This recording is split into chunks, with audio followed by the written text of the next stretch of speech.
যে ঘটনায় আমরা যে একটা ভিডিও দেখছি, একটা ভিডিও ভাইরাল হয়েছে, ওই শুরু অবস্থাতেই দেখা গেছে যে ওদের 3 জনকে বাইন্ধে রাখছে, দাঁড়ায় রয়েছে ওখানে চেয়ারম্যান একটা শেরলু গেঞ্জি, সাদা শেরলু গেঞ্জি পরা ওখানে দাঁড়ানো আছে। এই হলো একটা বিষয়।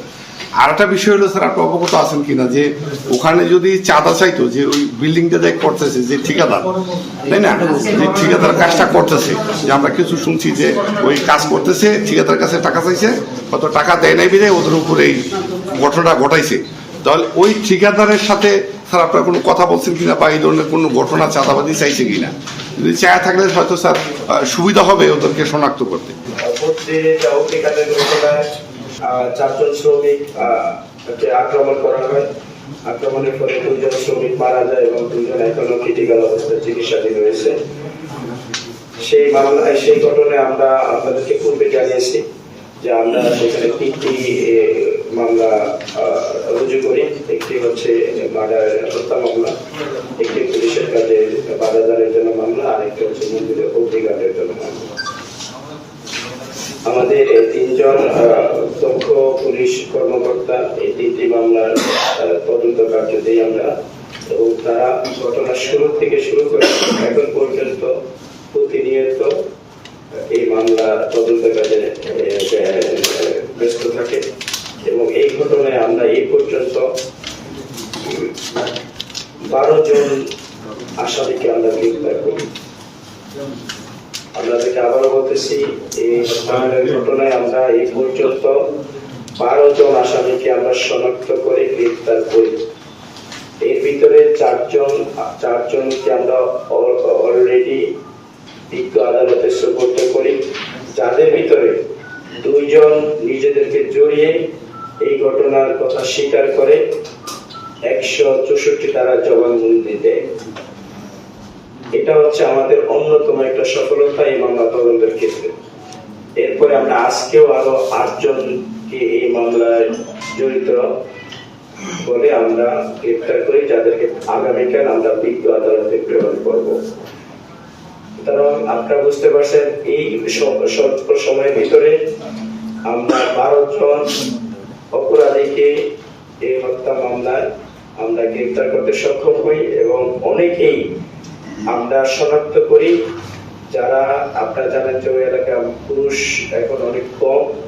আমাদের প্রতিনিয়ত অভিযান চলমান, এবং আমরা অনেককে শনাক্ত করি, এবং অনেকে আমাদের নজরদারির মধ্যে রয়েছে, এবং খুব অল্প সময়ের ভিতরে আমরা হয়তো তাদেরকে গ্রেফতার করতে সক্ষম হব।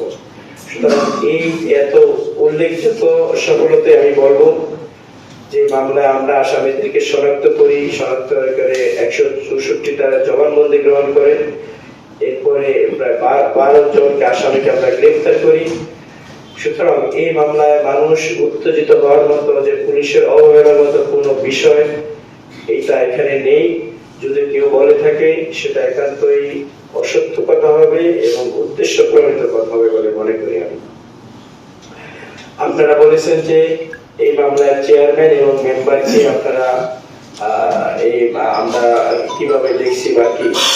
হ্যাঁ, আপনারা যে ভিডিও দেখেছেন সেই ভিডিওটি আমরাও দেখি, আমাদের কাছে সেটা মামলার আলামত হিসেবে আমরা গ্রহণ করি, এবং আমরা সেই ভিডিওতে যারা যারা ছিল আমরা প্রত্যেককে ইন্ডিভিজুয়ালকে আমরা তার নাম শনাক্ত করি, যার ভিতরে আমরা 2 জনকে অলরেডি আমরা গ্রেফতারও করি সেই ভিডিও দেখে, এবং বাকি সবাই পলাতক আছে। সেই ভিডিওর ভিতরে ইউনিয়নের চেয়ারম্যানের আমরা দেখতে পাই, এবং মেম্বারকেও দেখতে পাই ওই কৃষ্ণনগর গ্রামে।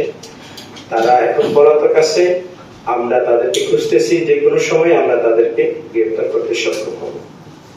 যাদেরকে মানে 164 যারা দিচ্ছে তারা আসলে কারণটা কি বলেছে, মানে পিটানোর কারণটা আসলে কি ছিল? মন্দিরে আগুন দেয় না অন্য কিছু? পিটানের আগুন, তারা ওই সময় যারা ঘটনা, তারা একটা মিড টাইমে আর কি ওখানে যায়, যারা সৃষ্টি করে, তারা জানিয়েছে যে তারা যখন ওখানে পৌঁছায় তখন শ্রমিকরা স্কুল খুলেছিল। স্কুলে থাকা তাদের সামনে অনেকেই তাদেরকে মারধর করে, অনেকে ইট মারে, এবং অনেকের নামে তারা আমাদের কাছে বলে। কিন্তু ভিডিওতে তারা যে তাদের প্রহারের বিষয়গুলো এখানে স্পষ্ট আসেনি, অর্থাৎ তারা নিজেরা প্রহার করে, কিন্তু এখানে তাদের অবস্থান ছিল। তো এই তারা কারণ হিসেবে একটাই জিনিস বলছে, তারাও শুনছে যে এখানে আগুন লাগছে, কিন্তু শ্রমিকরা যে আগুন দিছে এরকম কেউ দেখেনি, এটা বলেনি। বাট তাদের সে সন্দেহ করে শ্রমিকদেরকে ওখানে বেঁধে রাখা হয়, এবং এই কথা শোনার পরে তারা বাজারে ছিল, বাজার থেকে ঘটনাস্থলে এসে হাজির হয়। চাঁদাবাজির কোনো ঘটনা কি উঠে আসছে তদন্ত স্যার? না, এখন পর্যন্ত এরকম কোনো অভিযোগ আমাদের কাছে আসেনি। যে আপনি প্রথম সংবাদ সম্মেলনে বলেছিলেন যে এই হামলার নেতৃত্ব দানকারী একজনকে গ্রেপ্তার করা হয়েছে প্রথম দিনে, এবং সেক্ষেত্রে চেয়ারম্যান তারপরে 3 দিন আপনাদের সাথেই বিভিন্ন সময় উপস্থিত হয়ে সরজমিনে পরিদর্শন এবং আপনাদের সাথে বিভিন্ন সময় ছিলেন, তখন কি? যে লোকাল চেয়ারম্যান হিসেবে সে যেহেতু ইউনিয়নের চেয়ারম্যান, আমাদের অনেক কাজে বা বিভিন্ন অফিসাররা যারা আসতো তাদেরকে ঘটনার বর্ণনা দেওয়ার জন্য তার প্রয়োজন হতো, সে কারণ আমাদের অনেক কিছু গ্রামে জানা থাকে না। কিন্তু আমরা তো তখন এই ভিডিওটা পাইনি, এবং সে যে তাকে অপরাধমূলক কোনো বিষয় কারো কাছ থেকে আমরা ওইভাবে আমাদের নজরে আসেনি, বিদায় আমরা তাকে গ্রেপ্তার করিনি। এখন যেহেতু নজরে যখন আসছে তারপর থেকে সে করা হয়, সে তার নিজের মোবাইলটা নিয়ে যায়নি, মোবাইলটা বাসায় রেখে গেছে। আমরা বিভিন্নভাবেই আমরা তাকে খুঁজতেছি, আশা করি আমরা দ্রুত সময়ের ভিতরে তাকে গ্রেপ্তার করতে সক্ষম। 164 যে দিনের করছে ওদের নাম কি? কোন একজন হচ্ছে উজ্জ্বল কুমার বিশ্বাস, আর একজন হচ্ছে বিনয় সাহা। প্রথম দিন স্যার, আমরা একটা জিনিস জানতে পারি যে এই ফেসবুক বা অনলাইন বিষয়টা নিয়ে একটা সাইবার সেল গঠন হয়েছে। এখন পর্যন্ত যে আমরা যে স্ট্যাটাসগুলো দেখতেছি বা পিছনে যে স্ট্যাটাসগুলো আসছে, এই মানে অনলাইনের যে প্রোপাগান্ডা, এই বিষয় নিয়ে কোনো ব্যবস্থা নেওয়া হয়েছে কিনা? যে এই ঘটনার পরপরই আপনারা জানেন যে সকল পর্যায়ের লোকই বিভিন্ন রকম প্রোপাগান্ডা ফেসবুক স্ট্যাটাসের মাধ্যমে চালিয়েছে। শুধু ফরিদপুরের যে এরকম না, ফরিদপুরের বাইরে অনেকে করে। আমাদের সেন্ট্রাল সেল আছে, তারপরে আমাদের জেলার সেল আছে, আমরা সব পর্যায়ে এটা নজরে নিয়ে আমাদের অনেক যারা করছে নেগেটিভ মেসেজ দিয়েছে, আমরা ব্যবস্থা গ্রহণ করেছি। নিহত দুই পরিবারের যে দুই ভাই মারা গেছে তার পরিবারের দাবি হলো যে যে কন্ট্রাক্টর নসিমুল চালক আর রজনীশ এদেরকে মিলে আসার কথা।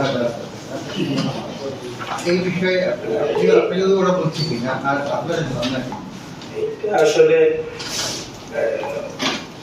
আমাদের তদন্তকারী অফিসার যেটা মনে করবে, কাউকে রিমান্ডে নিয়ে, কাউকে এমনিতে জিজ্ঞাসাবাদ করে, কাউকে গ্রেফতার করে, সেটা একটা তদন্তের পাঠ, এবং তার একবার অ্যাবসলিউট ফ্রিডম তার থাকবে। আমরা সিনিয়র অফিসার হিসেবে সেটাতে কোনো ভুল ত্রুটি না করে সেটা আমরা সবসময় ক্লোজ মনিটর করে থাকবো। বাট এটা একটা তদন্তের পাঠ, সে তার মতো করেই করবে। যারা এই পর্যন্ত গ্রেপ্তার হয়েছে, মামলা তো 3টা, একটা মামলা তো পুলিশের পক্ষ থেকে করা হয়েছে, পুলিশের কাজে বাধা দেওয়া, এদের কি ওই মামলায় গ্রেপ্তার দেখানো হবে কিনা? এটা জানতে আমাদের জানেন যে আমরা তথ্যের ভিত্তিতে কাজ করি, এভিডেন্সের ভিত্তিতে কাজ করি। এখানে আমাদের কাছে কিছু ক্লু আছে, এভিডেন্স আছে, যে এভিডেন্স যার সাথে রিলেট করবে তাকে সেই মামলায় দেওয়া হবে। হয়তো কেউ 2 মামলায় যাবে, কেউ 1 মামলায় যাবে, এরকম আর কি। এভিডেন্সের ভিত্তিতে সেটা এভিডেন্সই বলে দেবে কাকে কোন